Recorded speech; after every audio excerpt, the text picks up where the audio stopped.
Welcome, everybody, to another edition of Think with a Drink. This is the weekly webinar series brought to you by the Aries Foundation for Financial Education. This week's episode is 3 ways to manage your day-to-day expenses. And this sort of comes right on top of a show that Craig and I did earlier this year, which was on, resolutions and making resolutions and trying to, it was sort of goes into the whole, why do we make them? What do we make? And, ways to stay on track, really, with the resolutions. Right. It's a good starting point at the beginning of the year, and people try to make some changes in a positive way, and we kind of recapped on some of that. And why we do it, right? What does it say about us with those that we are choosing to do? And so one of the ones that always comes out and was in the top 3, which is what we were going through, which was, changing my financial well-being, making improvement to my financial health, financial goals, that type of thing. Always something that is being set with all of that. And so we wanted to sort of, take the next step with one of them, which is this 3 ways to manage your day-to-day expenses. So that's what this is about. Next slide, please. So the Think with a Drink is brought to you by the Aries Foundation for Financial Education. You can visit our website. It's www.ariesfoundation.org. The mission behind Aries is trying to help everyone have a better relationship with their money. Because whether you realize it or not, you are in a relationship with your money. And just like every other personal relationship that you might have, there are behaviors and triggers that occur that cause us to act, a little irrationally sometimes when it comes to dealing with our finances. And really, all the mission behind Aries is trying to take some of that out of your relationship with your money. My name is Tom Alessi. I am the president of the Aries Foundation for Financial Education. I have been in financial services. I'm in my 24th year. I'm an investment advisor. That means I act as a fiduciary whenever I'm giving guidance or advice to any of my clients. I want to bring my vice president in. Craig, why don't you introduce yourself? Sure. So I'm Craig Richardson. I'm the vice president of the Aries Foundation. I've been in financial services a little over 19 years now, and I specialize in working with families to help them define their financial goals and have a better relationship with their money. Terrific. And Craig will be chiming in as we go along here. Next slide comes up. This is, disclosures. We're not going to read that. You can look at the screen there in terms of going through it. Just know the Aries Foundation is a nonprofit. We do this for educational and informational reasons only, and that's the information that we share. And we share this information. We share it on our YouTube channel. We share it on the website. We share it through New TV, which is where we're filming today. And all we ask is that if you ever share any of the content, that you do so in an educational manner. One thing myself, Craig, the rest of the Aries team will say to everybody is that if you ever have questions, whether they are of a financial, legal, or tax, that you seek out the help of a professional in getting those questions answered. Right? Absolutely. Yes. Next slide. So we call this Think with a Drink because we're trying to take some of these topics that might feel intimidating, overwhelming, make people a little bit ill at ease, and make them more casual, make it a little bit more relaxed. And we can't think of a better way to do that than as if we have something to sip on as we're talking about this and going through some of these conversations. This today, what we've got is called Summer Break.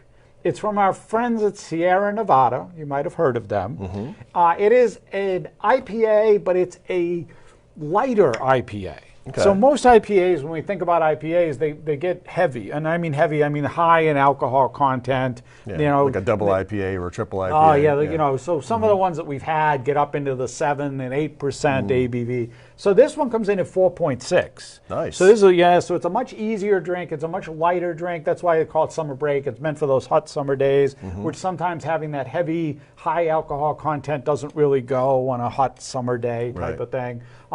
But it's definitely refreshing and definitely something to check out. Again, IPA, if we're talking about food pairings, which is something that we're trying to sort of touch on and go through with all of these, right? So any IPAs are going to stand up to grilled meat. So any that, again, goes hand in hand with summer. You got the grill on, you want to throw something on the grill, great complement to that.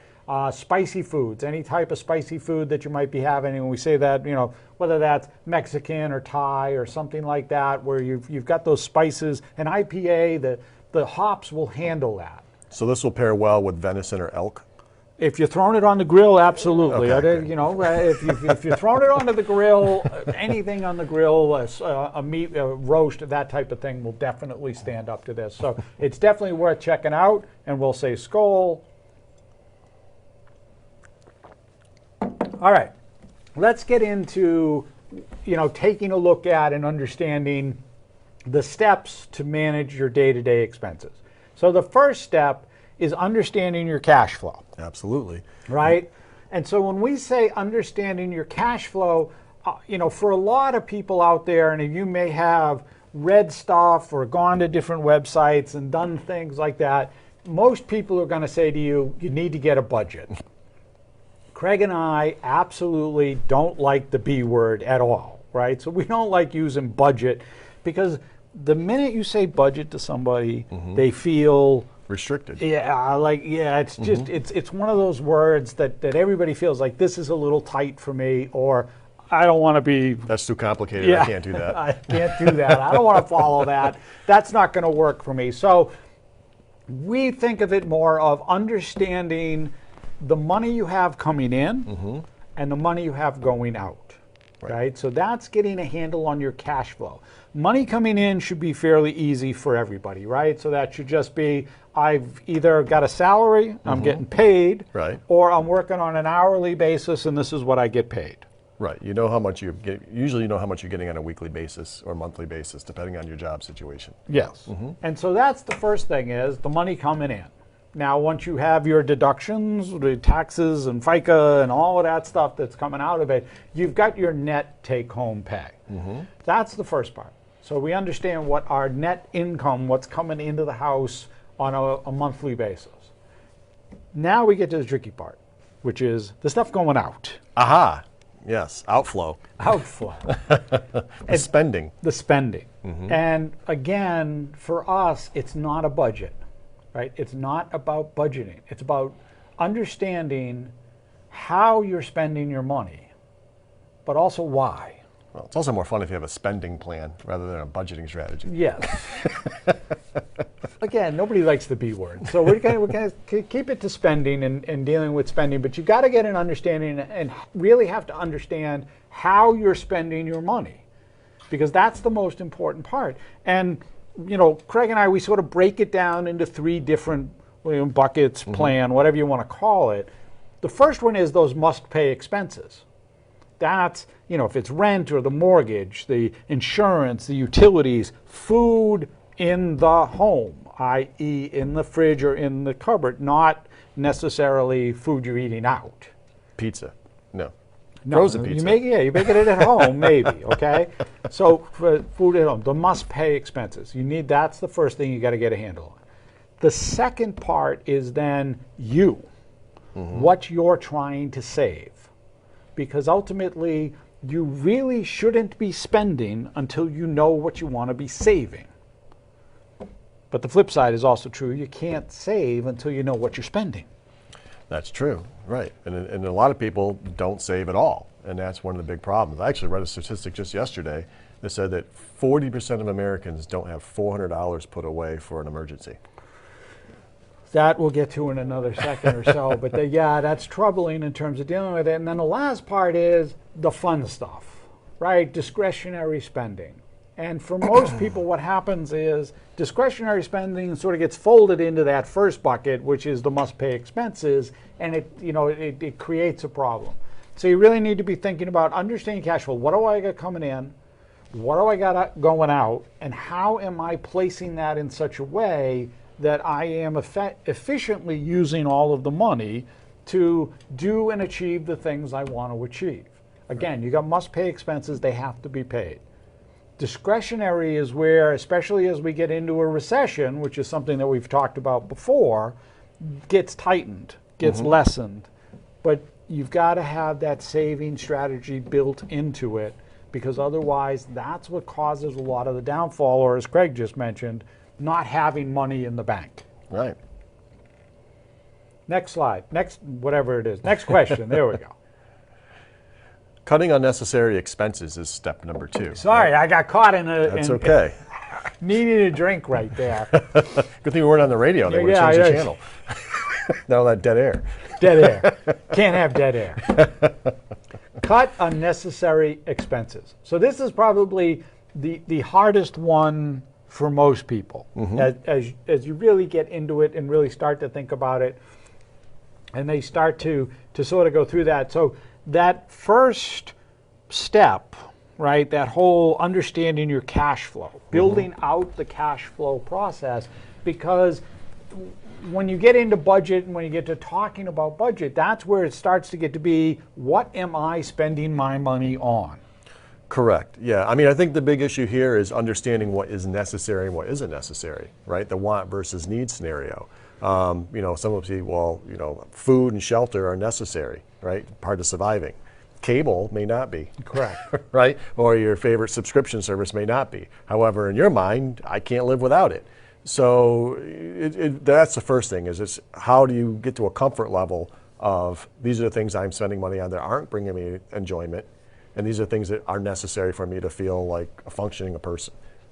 Yeah, it's funny because one of the things that we talk about, a lot when we're dealing with some of this is coffee. Specifically, the idea of going out and getting coffee every day, whether that's Starbucks or Dunks or whatever it is that you might, in terms of your religion when it comes to caffeine. But, we talk about that because some of those coffees, you're talking $3, $4, at a clip. On a daily basis, that suddenly becomes $20, $30 if we're talking 7 days, just getting one.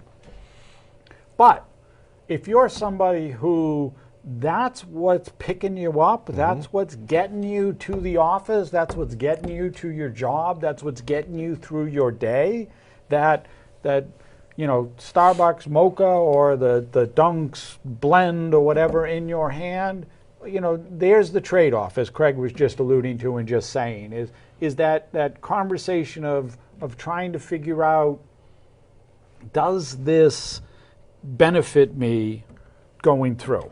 Yeah, because just like we've talked about in many segments, a lot about financial planning is personal, right? What I spend my money on is different from what Tom may spend his money on, right? It's a matter of how we get the most enjoyment out of what we're doing. However, we're both going to look and say, are there things that we're spending money on that maybe we're just not even using?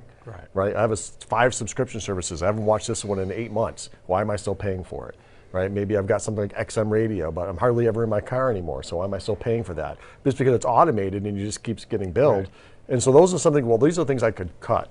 I'm not using this service or that service. Just reevaluating all the services you're using on a regular basis. Yeah, sorry. I was going to say, even auto insurance, if you repriced it, or it's too much trouble, I'm not going to bother. All right. All those types of things where if you just took a little time, what could you actually save? Yeah. To get the same amount of service of what you're doing. Yeah, and one of the things I wanted to say with that sort of goes hand in hand with that point that Craig just mentioned, right? So one of the things when we talk about cutting out unnecessary expenses, and again, this is why the budget word comes into play and gets a little bit, sort of restricted on people is because when you're looking at some of those expenses, it's trying to figure out where those dollars are going and how they're being spent.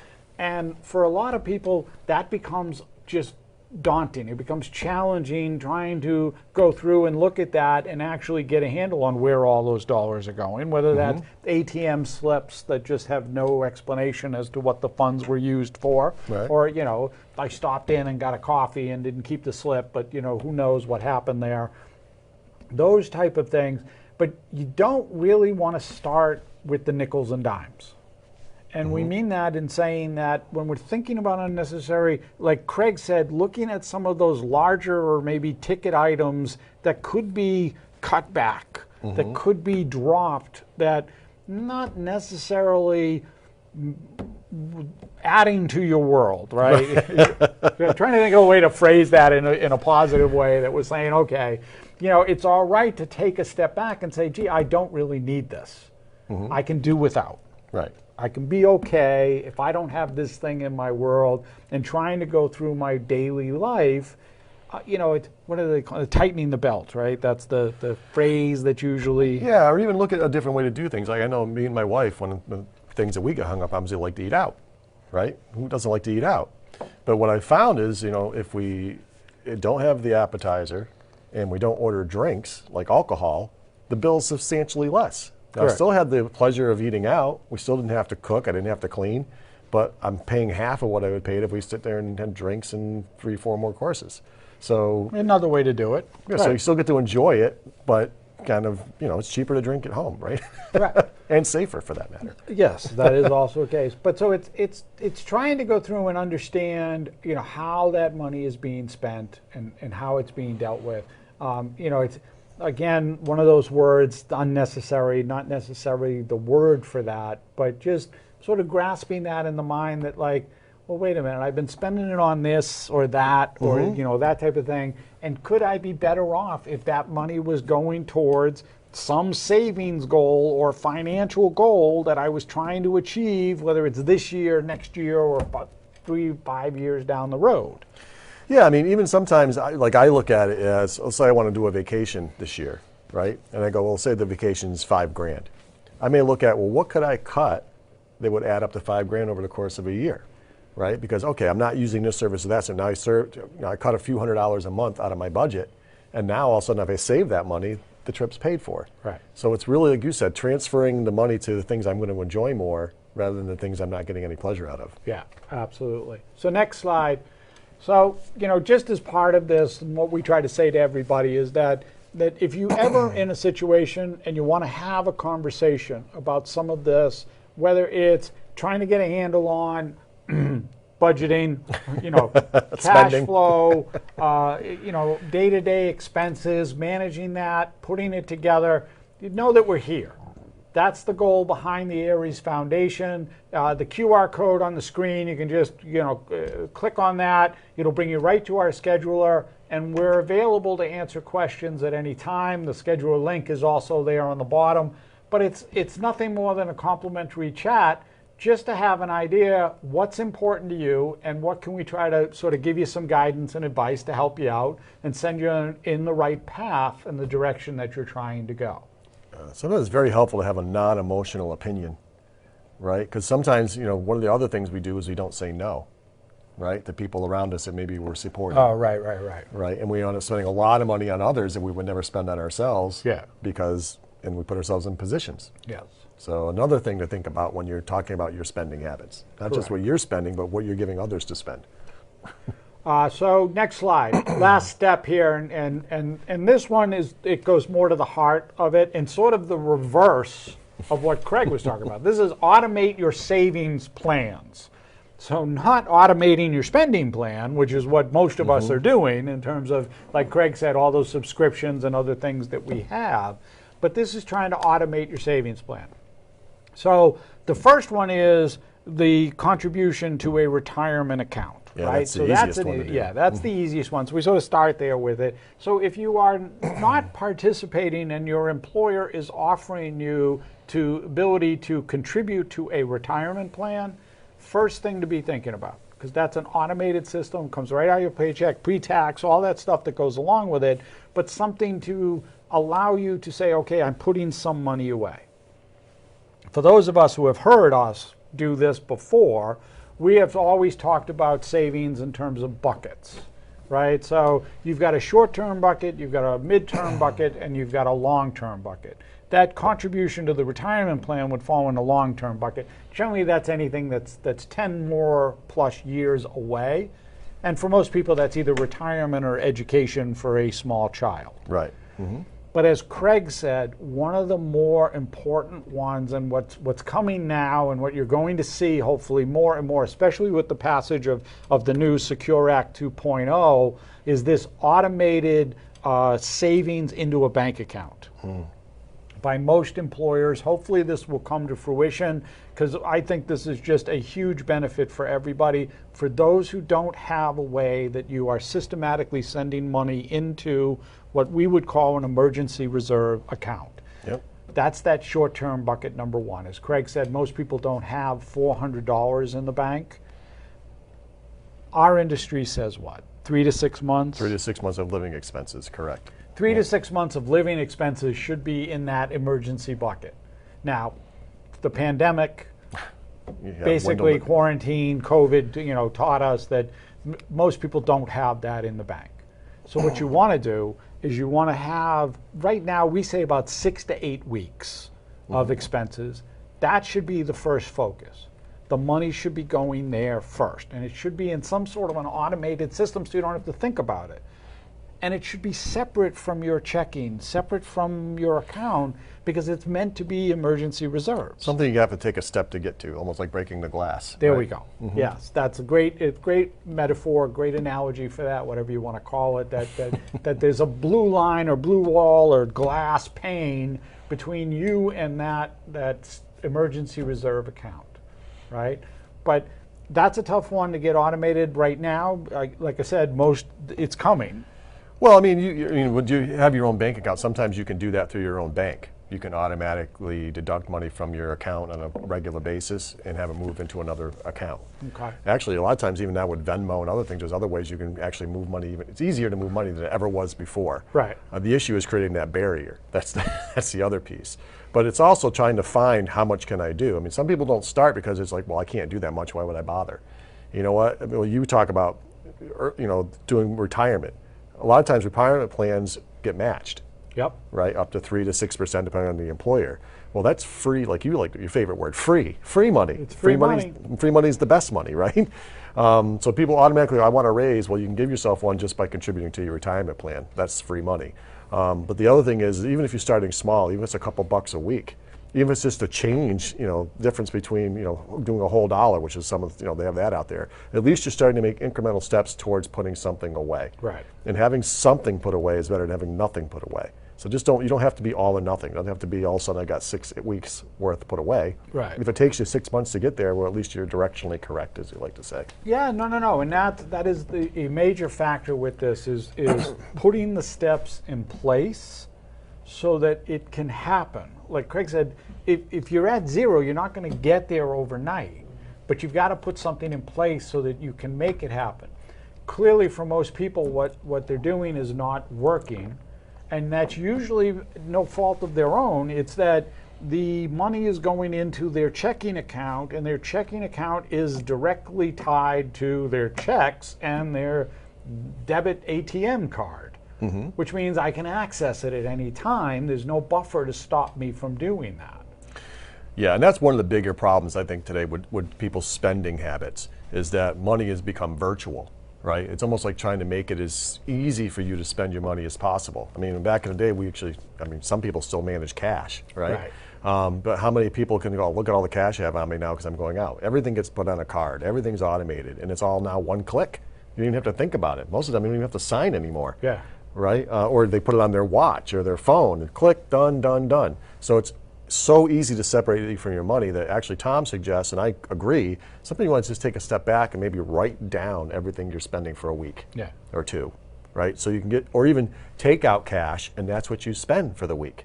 Right. That's one of those being a better saver type of things. Yeah, That's get a little more tactile with what you're doing. Yes. Yeah, so it's we know in today's plastic world, as Craig said, that it's tough to do that. But one of the things that we recommend is maybe taking one day and spending nothing but the cash on hand.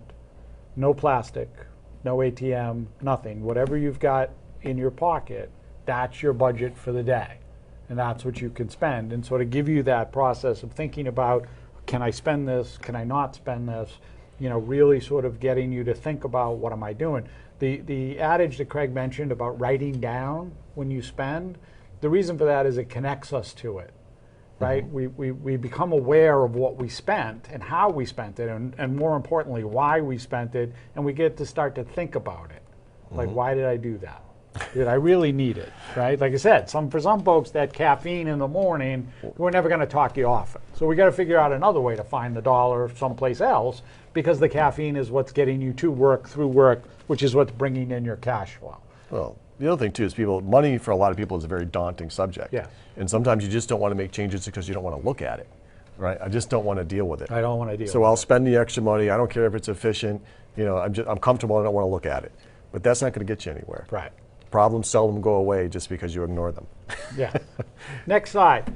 So one of the things you can do is you can check out our blog. We talk about this. It's hopefully new and improved for most folks, but there's a lot of content on there where we specifically talk about some of these things, some of the changes, some of the stuff you can be thinking about, some of the stuff you can be doing. You can also check out our shares on social media, whether Facebook, LinkedIn, Instagram, or Twitter. One of the things we ask for everybody is, like us, follow us, share us. We're trying to spread the word out on Aries, and anything you can do to help us out with that, we certainly appreciate it. But certainly the blog's available on the website, so you can just go there and check it out. I don't know if it's shared in through the social media sites. We're sort of figuring that out as we're going along here. But hopefully you get a chance to just check us out and get a little bit more info. If you like to read, the blog is there. Next slide. So like we said, what you have is the ability to reach out to us. For those who want to have that content and that contact and just have a little bit of a conversation, a little bit of guidance and hand-holding and understanding, what's going on in your world, what's most important to you, what are the goals you're trying to achieve, what's keeping you from getting to that point. I think for most people, that's really the part of it, is trying to figure out what's most important for you and how you're going to get there. Yeah, and I think anytime you're going through change or trying to improve yourself, the best way to do that is with a coach, right? Yeah. It's hard to make changes on your own. Right. And so get the right coach who can help you get through some of those things, and you don't have to figure everything out yourself. Don't reinvent the wheel. And so last one there is, again, any questions out there, you can visit the website. Check it out. It's www.ariesfoundation.org. There's a lot of content on there. There's access to our social media sites. There's also access to our YouTube channel where we share a lot of the previous episodes and other things that we've done. If you got a specific question, you can always email us. It's info@ariesfoundation.org. There is a contact us section on the website as well.